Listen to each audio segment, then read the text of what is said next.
At this very moment, the city of Seoul is basically a ticking time bomb, literally. Explosives have been planted everywhere, a daycare center, a water park, and most alarmingly, inside a stadium packed with fans cheering on a football match.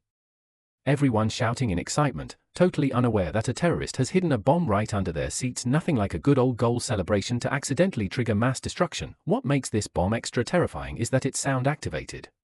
If the noise level goes above 100 decibels, the countdown speeds up drastically.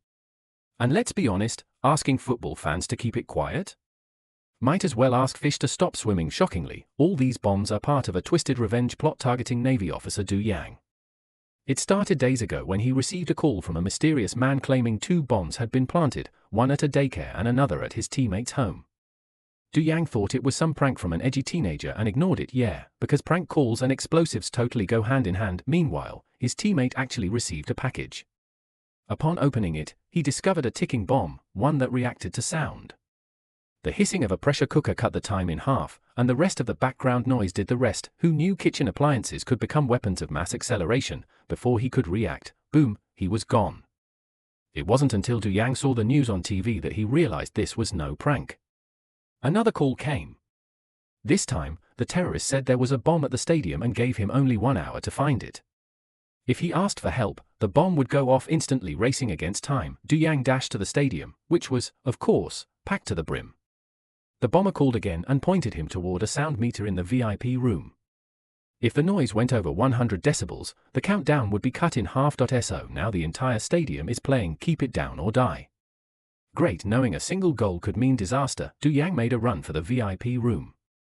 On the way, he bumped into a football fan named Dao who recognized him from the news. After overhearing the call, Dao decided to help. Du Yang asked him to delay the match somehow. So Dao, brilliantly, ran straight onto the pitch and hijacked a free kick. When in doubt, commit a felony in front of 50,000 people. The stadium erupted into chaos, buying Du Yang just enough time to reach the VIP room.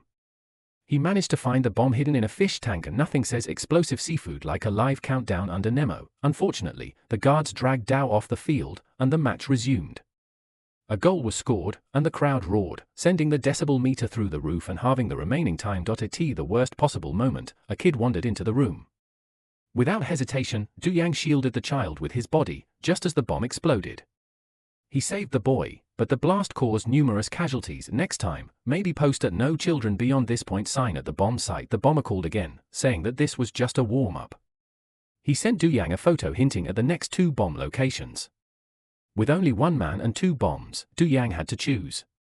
He picked the water park, trusting his bomb-diffusing expert wife to handle the daycare. Relationship goals: trust your wife with both your child and a live explosive. Dao helped him again by lending him a motorbike. Stuck in traffic, Du Yang unleashed his inner action hero, cutting off trucks, jumping curbs, and pulling off driving stunts straight out of a Fast and Furious movie. While en route, he called the water park to stop more guests from entering. As soon as he arrived, the bomber called with a chilling update: he had kidnapped Du Yang's daughter. Now it was personal. Still, Du Yang chose to disarm the bomb first. He dove into the pool and found it stuck in a drainage pipe. As he struggled to disable it, the screen on the bomb flashed images of his fallen comrades, because nothing says pressure like emotional flashbacks during a bomb defusal. Meanwhile, a staff member received a fake call from someone pretending to be park management, saying they could reopen the gates. The staff member cheerfully blew his whistle, signaling the evacuation. People immediately rushed out like it was Black Friday at a mall, causing the bomb's countdown to speed up even more. Guess he figured he was starring in It Blows When It Blows, the musical. The pool area quickly became packed with panicked citizens.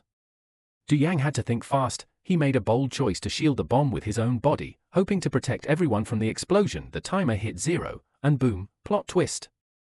It was a fake bomb. No explosion, no injuries. He went full superhero, only to discover it was a glorified toy from the prop department. That's Hollywood-level disappointment. And meanwhile, his wife still had 30 minutes on her bomb, so she began the defusal process with steady hands and steady nerves. But bad luck never comes alone. Nearby, an overly curious uncle tried to crack open an old window to sneak a peek. The hinges screeched louder than a haunted violin solo. The moral of the story?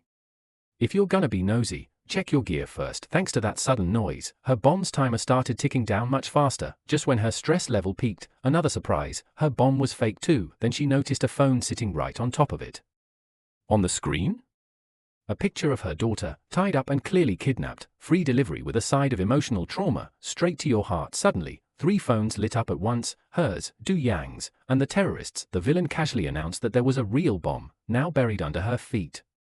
If she moved even an inch, her daughter would be the one to suffer. He then forced Du Yang to make a gut-wrenching choice, his wife, or his daughter. This isn't Who Wants to Be a Millionaire. Why are there so many dramatic life choices? Of course, no parent would ever choose one child over another without hesitation. The wife chose to stay put so her daughter could live, even though she was wearing protective gear. The blast threw her back and left her severely injured. Du Yang watched everything unfold, helpless and heartbroken. Superhero by title, spectator by circumstance, like he was front row at a tragedy screening. Meanwhile, Dao had tracked down the suspicious vehicle where the daughter might have been held. Du Yang chased after it, knowing there could be a bomb inside. He was right, as usual, but too late to stop the chain of events. Thankfully, Dao only suffered minor injuries.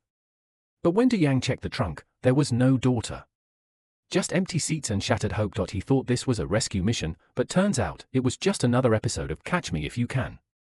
After receiving intel that TC might be involved, the 2 men raced to find him. With help from some old comrades, Du Yang tracked him to a hideout. Inside, they found schematics for sonic bombs and maps of past and future attack sites. Everything pointed to one conclusion: the terrorist was none other than his former teammate. When you've gamed together for years, it only takes one plot twist to know who's backstabbing. As if summoned by name, TC showed up right on cue. This time, he was posing as a doctor, already inside the hospital with plans to kidnap Du Yang's wife. He made it to her room and quickly neutralized the guard on duty. The guard tried to fight back, but let's face it, he wasn't even on the bench of the boss-level league. He had the heart of a lion, but the combat skills of a potato. In just a few quick strikes, the guard was out cold. With nothing stopping him, TC called Du Yang for a quick heart-to-heart, casually revealing he was the one behind everything. When asked why, he said this was karmic payback for the past. Then, as if dropping spoilers wasn't enough, he shoved the wife into an elevator and escaped. Terrorist, kidnapper, and part-time emotional counselor. The man's got range. Coincidentally, Agent Yang Han was walking nearby and overheard that higher-ups were trying to pin the old submarine disaster on Du Yang, while simultaneously ordering TC's arrest. Han rushed to the hospital room, only to find it empty. He phoned a junior officer, who, plot twist, was in the same elevator as TC. This script's playing 4D chess, but the elevator's still running on a tight schedule. Realizing he'd been spotted, TC and the officer began brawling. But let's be real, the junior officer was clearly outmatched. Within seconds, he was on the floor, knocked out cold. When your plot armor's expired, even gravity turns on you. Du Yang was still driving when his phone rang again. It was TC, offering him yet another life-or-death decision. Both his wife and daughter were now strapped with real bombs. The catch: his wife was in a fancy banquet hall, and his daughter was in a public cafe. Pick one. Now, adults play the game on hard mode, they save both, only kids make choices.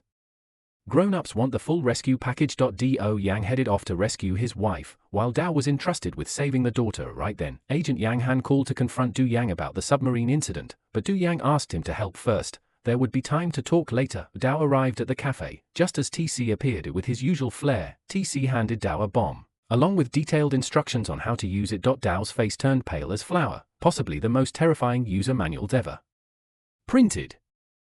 Unfortunately, the cafe was way too noisy, so the bomb's timer ran out. Instinctively, Fan threw himself over it, classic hero move. Luckily, it turned out to be fake. Then he noticed a suspicious little girl. Of course, it was Joyang's daughter, strapped head to toe with explosives. Kid cosplay level, terrorist in training. Being a rookie, Fan had no clue what to do next. To be fair, who does know what to do with a bomb on a kid? Meanwhile, Con was crashing a high-level party packed with politicians. And he didn't come empty-handed. He brought enough sound-triggered bombs to DJ the apocalypse. He calmly declared everyone in the room was now a hostage. This was payback, he said, for his fallen comrades and brother. Right then, SWAT teams burst in like movie heroes, only to blow up the second they arrived.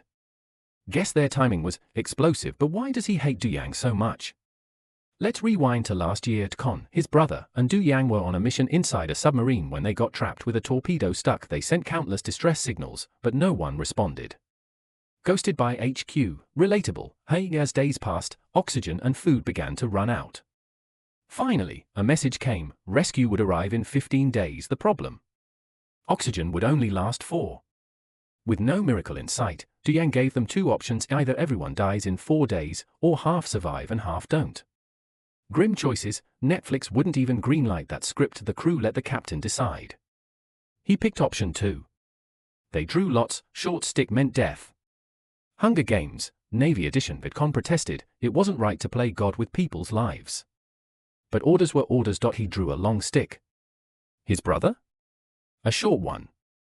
VidCon begged to swap, but his brother refused. All he could do was scream in despair, watching his brother and friends fade into the dark. Back to the present, VidCon tells Du Yang the bomb on his body is linked to the ones on Du Yang's wife and daughter. To defuse them, the three must be together.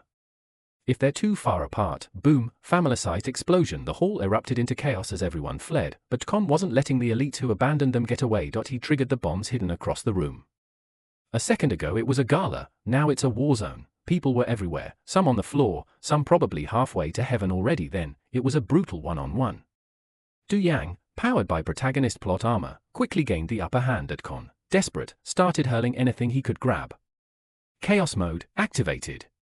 But nothing worked. Du Yang gave him a full buffet of punches.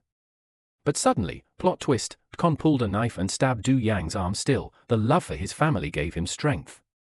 A paper cut wouldn't stop him now. Just as he was about to finish VidCon, he hesitated. Old brotherhood ties kicked in. Bad move. VidCon took advantage and threw Du Yang off the edge. Surprise betrayal, classic villain play. Luckily, Special Agent Han swooped in, saving the day and sending VidCon to meet his ancestors. Express delivery with no time to lose. Du Yang strapped on the bomb and Tarzan swung down a banner to the lower floor. Hollywood-worthy action kicked in. He finally reached his wife, and together they jumped in the car, speeding off to save their daughter. He plowed through every obstacle like a father on a mission. Literally, they made it just in time, with 16 seconds left on the bomb. Close call? More like miracle timing. In the end, Du Yang held a press conference, owning up to his role in the submarine tragedy. He apologized to the families and the fallen comrades.